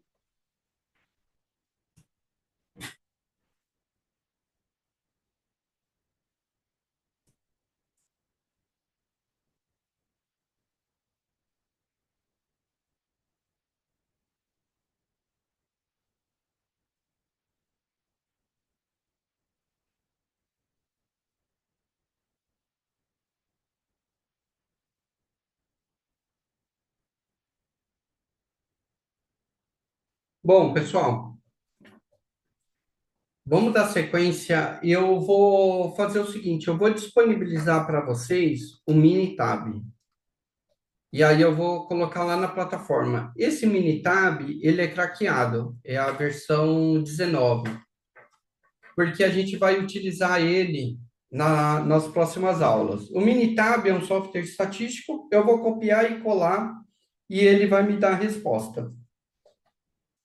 E aí eu vou pedir para vocês baixarem ele para a gente começar a estudar. Bom, pessoal, vamos começar a estudar aqui agora algumas métricas do Lean que são muito importantes aí para a gente fazer o dimensionamento de mão de obra, de recursos, etc. e tal. Takt time. O que é takt time? Takt time é o compasso do processo. Takt time é o intervalo entre chegadas. Então, no processo que a Bia contou, de quanto em quanto tempo chega um paciente no meu consultório? De quanto em quanto tempo chega um paciente no meu hospital? E como que você faz esse cálculo? Você faz esse cálculo pegando o tempo disponível da sua produção. Qual que é o horário de funcionamento? 12 horas, 13 horas, dividido pela demanda, né? Então, aqui, ó, meu hospital funciona 24 horas. Então, 1.440 minutos. Só que ele recebe 312 pacientes por dia. Então, fazendo essa divisão, a cada 4,61 minutos chegará um paciente ao meu hospital. Beleza? Então, ó, tem outro conceito muito importante. Tempo de ciclo, que é o tempo de atendimento. Entrada do paciente no meu consultório, 10 horas. Saída do paciente no meu consultório, 10h20. Aí eu pergunto, qual que é o tempo de atendimento? 20 minutos, que é o tempo que agrega valor, 20 minutos. Certo? Então,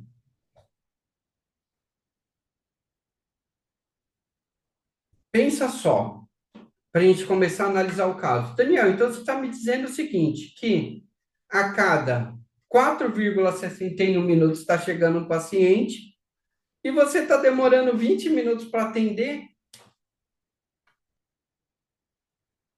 A conta não fecha. Concordam comigo? Sim, a cada 4 minutos está pintando um paciente aqui. Legal. Só que você está demorando 20 minutos para atender, cara. Vai fazer uma fila gigantesca. Então, qual que é a equipe necessária? Você pega o seu tempo de atendimento, que é 20 minutos, e divide pelo takt time. Então, se eu pegar 20 e dividir por 4,61, deixa eu pegar a caneta.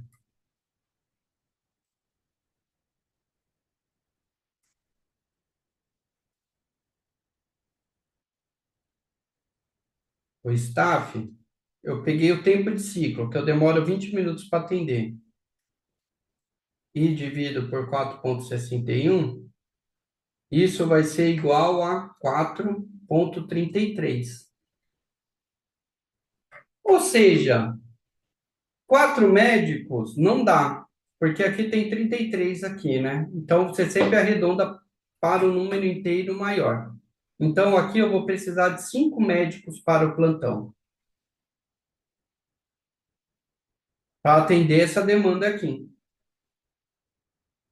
Aí, saca só, se você pegar... Porque eu coloquei a meta de 20 minutos, né? Porque você atende em 20 minutos, isso. Ah. Porque se eu atender em menos tempo, por exemplo, eu já vou precisar de menos tempo. E aí, olha o que que acontece. Se você pega a 20 minutos e divide por 5, né? Dá 4. É equivalente. Então, eu vou conseguir atender os pacientes em 4 minutos, né? A cada 4,61 está chegando. Então, o tempo TACT está aqui em cima. e seu tempo está aqui embaixo. É essa simples conta, pessoal, que a gente vai dimensionar um PS inteiro. Mas, Assim, ó, esse, que eu mas não preciso dá saber? para fazer essa conta desse jeito, né? Para um PS. Porque em 8 horas do dia você concentra normalmente 80% das chegadas. É, a gente vai chegar lá, exato. Aí tem esses detalhes também que a gente vai chegar. Aqui, de um grosso modo, né? Tipo, de uma forma bem genérica. Mas na vida real, a gente vai chegar nisso que a Bia levantou. Então, o que que vocês precisam saber aqui, ó? Quando o meu takt time é 4,61 e meu tempo de atendimento é maior que o takt time, o que que acontece? Atraso e fila. Que não faz nenhum sentido. A cada 4 minutos chega um paciente e você demora 20 minutos para atender, cara. A conta não bate. Você tinha que atender, olha o que que acontece. Quando o takt time é menor que o tempo de ciclo. Fila. Agora, quando o seu tempo de ciclo, seu tempo de atendimento é menor que o takt time, meu, você toma até um cafezinho. Isso aqui são os médicos na UPA, né? Que deixa fazer, acumular ali e tal. Brincadeira, pessoal. Os caras trabalham pra caramba. Mas pensa só, pessoal, não tem o que fazer. A cada 4,61 está chegando um paciente. Quando chega o paciente, é a mesma queixa. Aí eu atendo o paciente em 1 minuto. Falei, ah, beleza, cara. Vai ali, toma um soro, tal, legal. Aí eu volto a descansar. Estou esperando o outro paciente. O melhor dos mundos seria isso, né? O tempo de ciclo alinhado ao takt time. Porém, na vida real, vou voltar aqui. A vida real é isso. Então, ó, se eu pego a demanda da madrugada, tem mais ou menos uma semelhança aqui, a demanda do horário de pico, das 7 a 1, ó, aqui eu tenho uma demanda de 23 pacientes, aqui de 83, aqui de 47 e aqui de 63. O takt time aqui é 18, ou seja, a cada 18 minutos está pintando um paciente aqui na madrugada. Então, meu tempo de ciclo, meu tempo de atendimento, de medicação, tem que ser tudo inferior a 18, porque a cada 18 minutos está chegando um paciente. Já na parte da manhã, cara, se vira. O meu tempo de ciclo tem que ser abaixo de 5,1, porque a cada 5,1 está chegando um paciente. E aqui, ó, 7,66. Então, foi aquilo que a Bia falou. A demanda, ela oscila. E aí eu tenho que separar em pequenos grupos, né? Para começar a dimensionar adequadamente. E aí, de acordo com cada tempo desse, né, eu contrato mais ou menos gente, né? É, isso aí. E agora eu vou ensinar para vocês uma dinâmica que eu fiz que eu achei bem bacana. Deixa eu ver. Aqui, ó. Eu cheguei no hospital e falei o seguinte: vamos lá, pessoal. O takt time aqui deu 12 minutos. Peguei a demanda, né? Peguei a demanda, peguei 24 horas disponível, então 1.440 dividido pela demanda deu 12 minutos. Legal, significa que a cada 12 minutos está pintando um paciente aqui. E aí eu coloquei isso num papel pardo e peguei uma fita e grudei esse barbante. Eu falei, ó, pessoal, é isso daqui que está acontecendo. Vamos examinar o primeiro colaborador, lá da recepção, que recepciona o paciente. E aí eu peguei uma régua e medi. Deu 10 centímetros, né? Da base até o tempo de 12 aqui. Deu 10 centímetros. E aí, para receber o paciente, receber, fazer o cadastro, tal, a recepcionista demorava 3 minutos.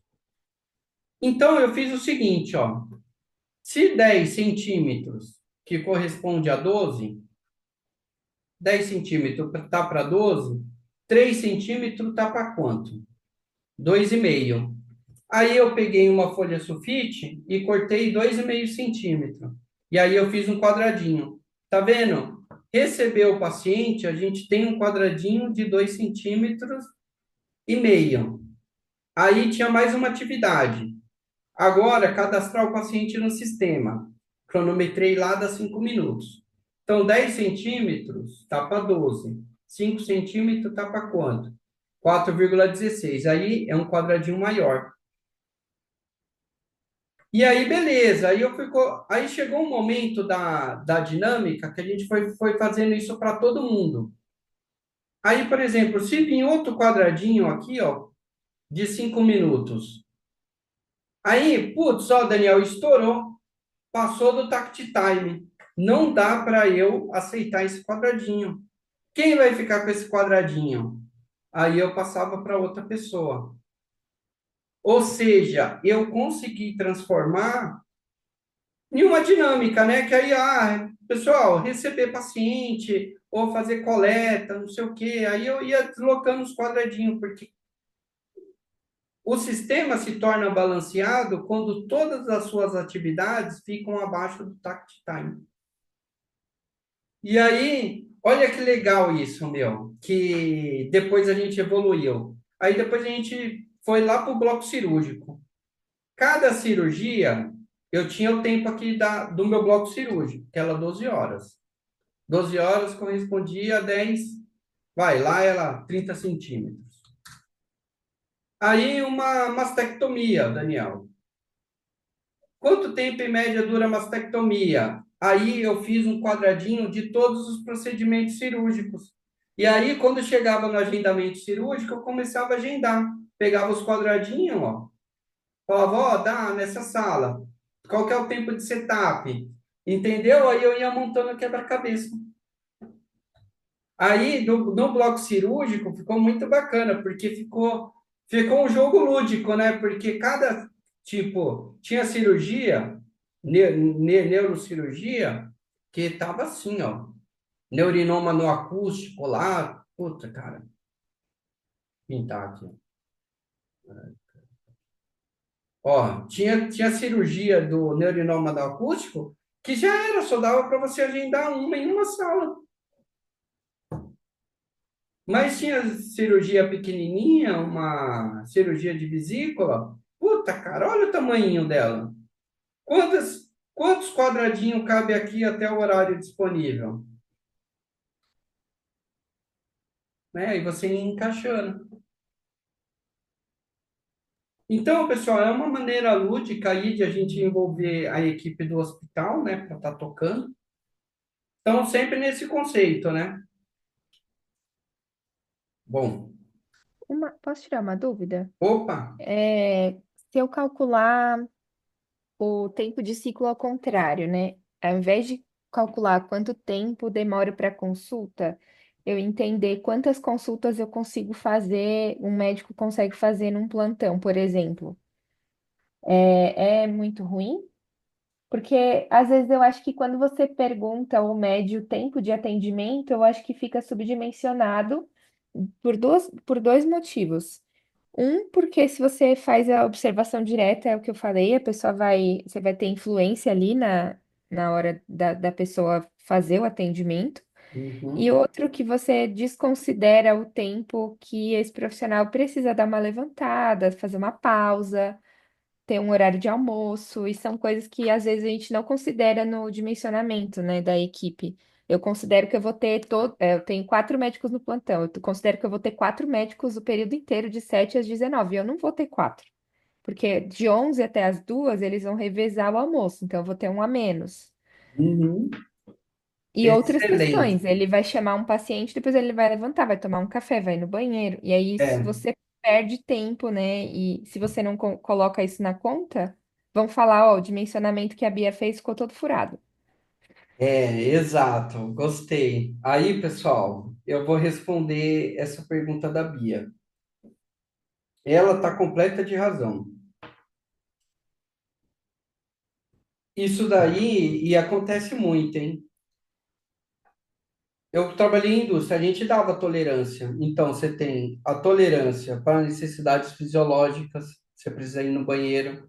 Então, assim, pessoal, de 480 minutos, que é a minha carga aqui, eu tenho um contrato com o hospital de 480 minutos. Beleza, 8 horas. Só que 60 minutos é meu almoço, né? E eu também tenho minhas necessidades fisiológicas. Pô, você não vai no banheiro? Então, de tempo disponível, eu não tenho 480, eu tenho 400. Beleza. E, Daniel, também tem o seguinte: esse sistema é uma porcaria, cara. Puta, direto cai, não sei o quê. Então, concordam que, puta, eu preciso registrar aqui, o sistema travou. Tem uma ineficiência operacional embutida.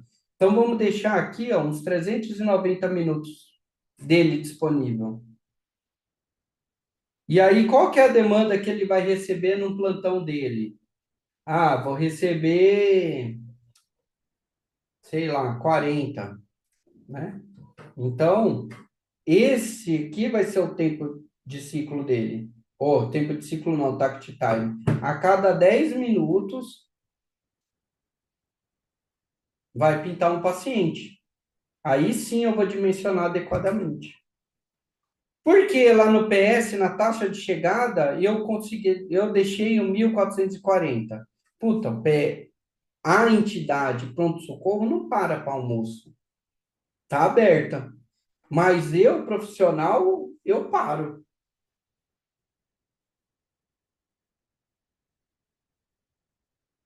né?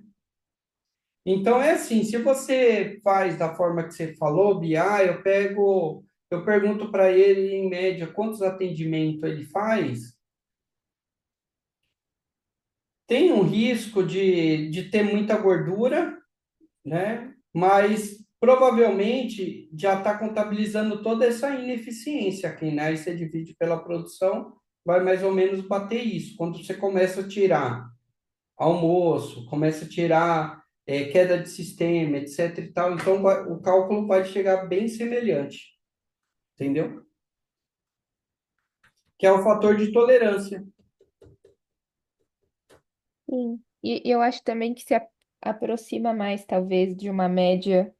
Porque, por exemplo, eu fui em um hospital que um médico atendia 100 pacientes no plantão de 12 horas. Isso dá um paciente a cada 8,3 minutos.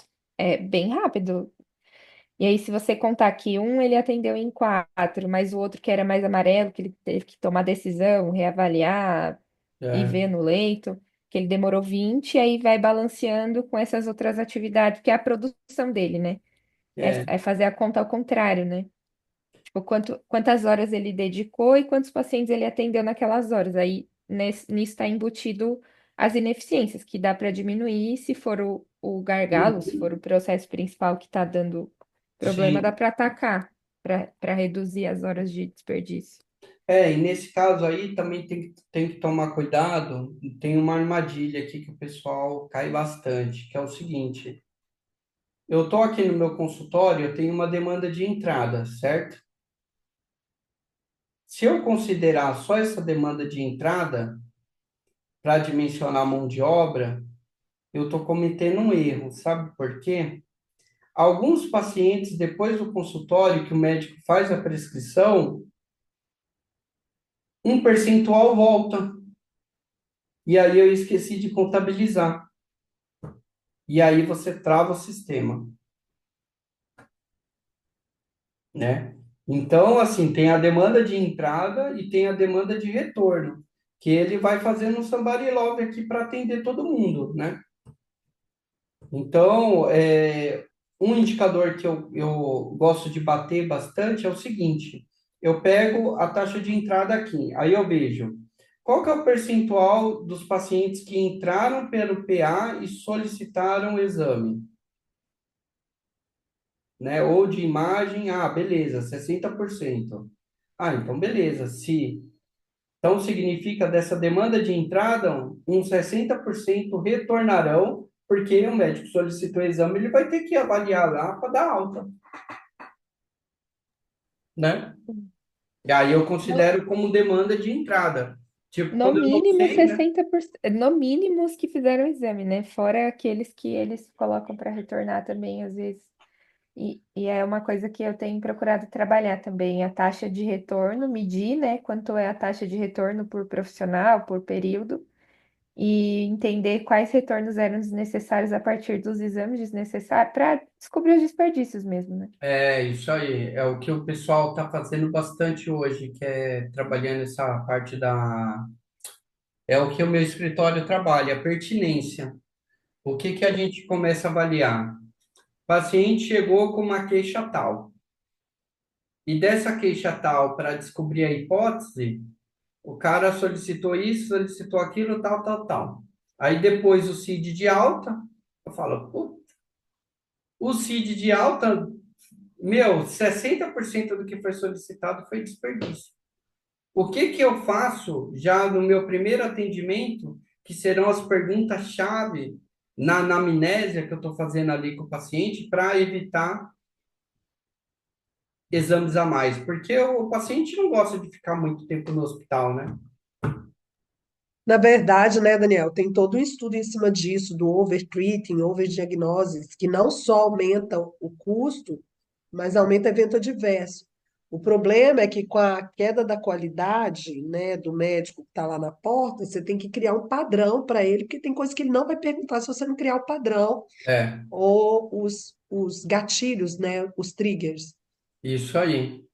Olha, eu tava vendo um projeto aqui que o pessoal criou uma IA, que a IA funciona no seguinte: o paciente entra no consultório e aí o médico fica fazendo anamnese. E aí, quanto tempo? Tem pessoa na família? Tem tabagista? Não sei o quê. Aí ele faz uma anamnese como ele gostaria de fazer, né? E aí a inteligência artificial ela capta toda essa informação e joga lá na prescrição e vai dando para o médico as probabilidades ali, ó. Probabilidade de uma dor aguda, isso, aquilo, tal. Então, conforme ele vai fazendo as perguntas, vai fechando do que no começo o paciente chegou com uma febre. Putz, uma febre pode ser um monte de coisa, cara. Febre, fraqueza, entendeu? Aí vai diminuindo, no começo aparece um espectro muito grande, que pode ser um monte de coisa. Só que aí, conforme as perguntas que ele vai fazendo, ele vai vendo, vai diminuindo aquele espectro, né? Ah, não, eu tô com uma fraqueza. Tá. Aí ele fala assim, então tá bom, vou fazer aquele teste. Como que é o nome daquele teste do martelinho? Que você dá um martelinho no joelho. É o reflexo, é. É, Avaliar reflexo. isso, aí fez um martelinho ali, oh, legal. Você teve reflexo ali, reagiu ao martelinho. Então significa que você não tem problema no neurônio motor, pro neurônio, então não é um problema neurológico. Entendeu? Aí ele vai articulando ali, vai diminuindo as probabilidades de ser um monte de coisa. Aí trabalha aqui para melhorar a assertividade. Muito bom. Não é do caramba, meu? Então, mas imagine como o negócio está evoluindo, que às vezes eu imagino eu médico assim, aí eu tô lá, chega o paciente, aí no começo eu erro tudo. Eu falei, caramba, mano, não tô acertando nada aqui, que aí vai diminuindo, conforme você vai fazendo as perguntas, ele vai eliminando. Só que assim, não pode ficar 100% dependente da tecnologia, né? O pessoal tem que manjar, né? Mas você viu que legal? Vai ser uma ferramenta muito de auxílio aí para o médico para diminuir isso daqui, ó. Que a gente vai aumentar a pertinência. E aí o tempo, às vezes o médico não pergunta muita coisa, porque a operadora quer aquela prescrição detalhada. Aí ele tem que ficar digitando, porra, não dá tempo. Então é o seguinte, né, meu? Há quanto tempo tá sentindo essa dor? Aí você vê que o médico tá assim, né? Aí tem um monte de paciente. Aí, meu, não rola. Diferente agora, eu só vou trocar ideia. Chega aí. Aí, a Bia, quanto tempo você está sentindo essa dor? Enjoo? Não sei o quê? Você toma alguma medicação? Tem alergia a algum medicamento? Aí eu faço a anamnese como eu gostaria de fazer, né? Então, é bem bacana esse projeto, mas tá em análise ainda, mas... Bom, pessoal, agora, ainda falando em medir, tem um indicador muito importante que eu gostaria de falar com vocês,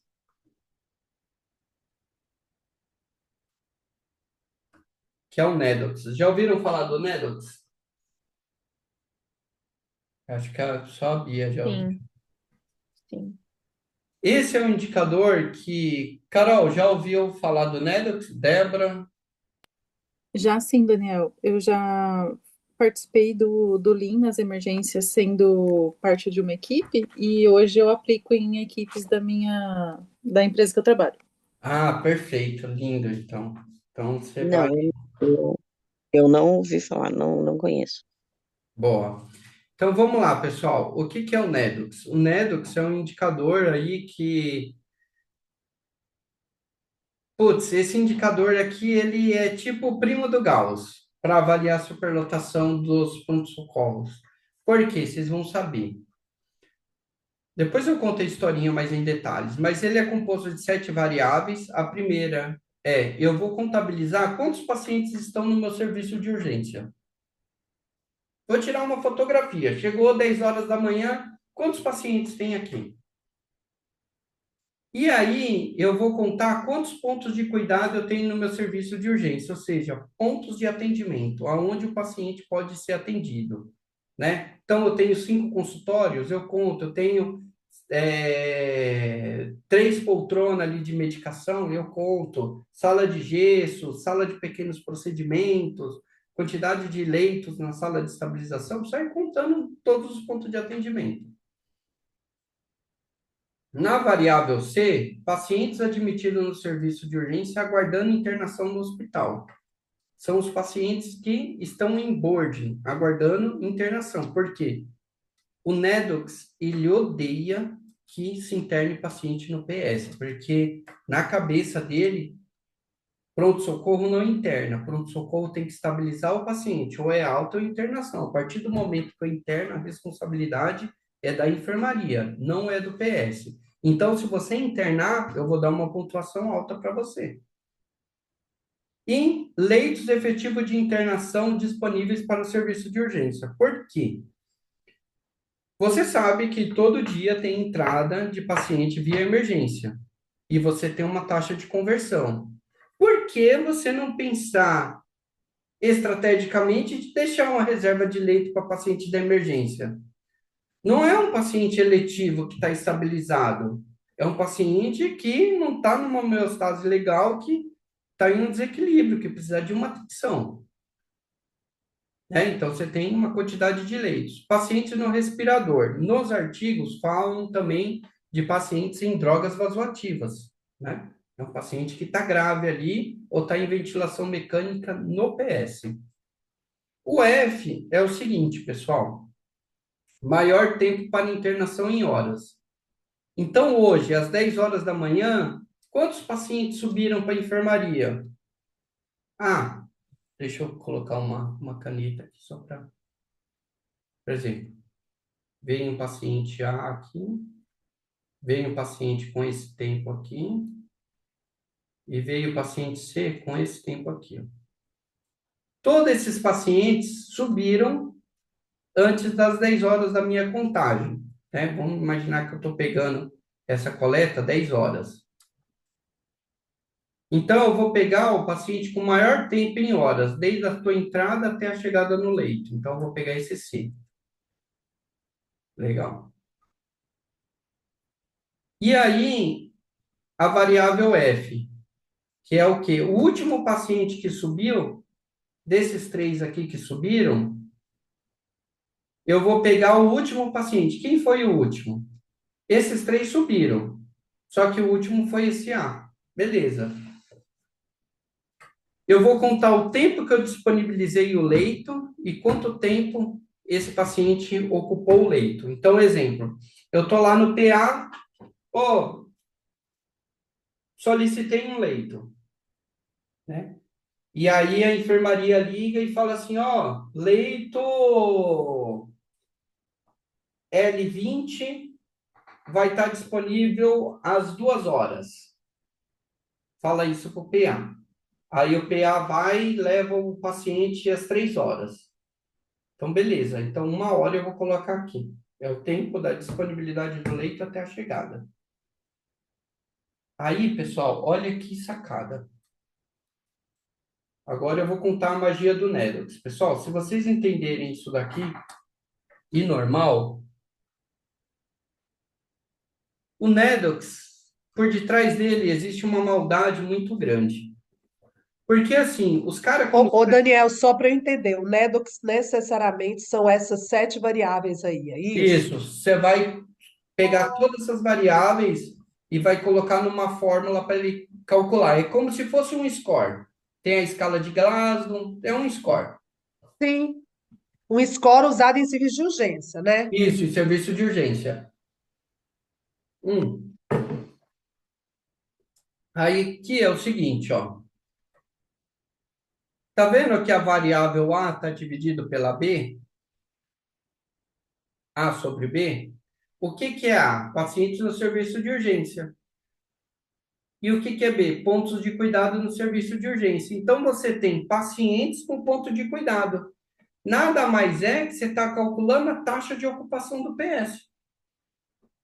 Né? Então, aqui, ó, pacientes no serviço de urgência dividido por pontos de cuidado, taxa de ocupação PS. Agora, vamos para a segunda aqui, ó. 600. Putz, esse é o maior peso. Tá vendo, ó? C sobre D, pacientes admitidos no serviço de urgência aguardando internação, dividido pelos leitos de internação da enfermaria. Ou seja, agora eu estou avaliando a capacidade da enfermaria.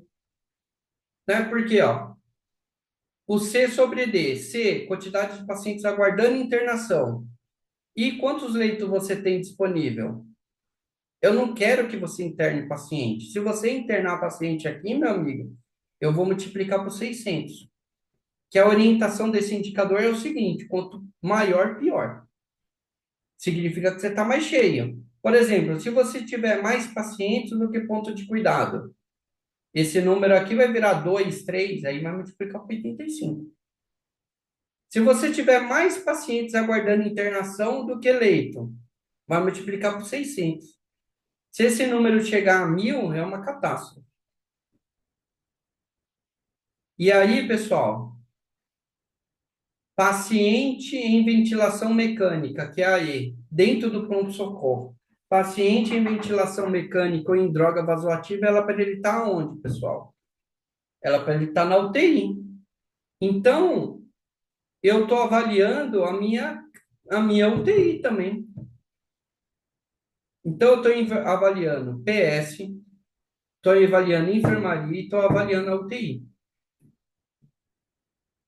E esse 93 aqui, que é a variável F, é a passagem, que é o sistema operacional ali do meu PS. E por último, que é a minha variável G, que é a última,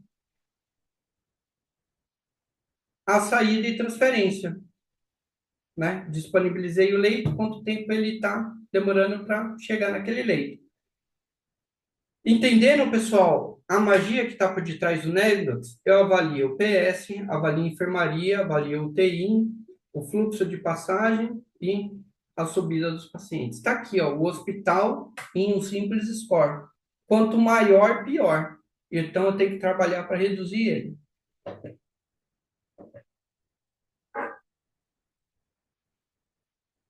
Conseguiram? Pontos de cuidado,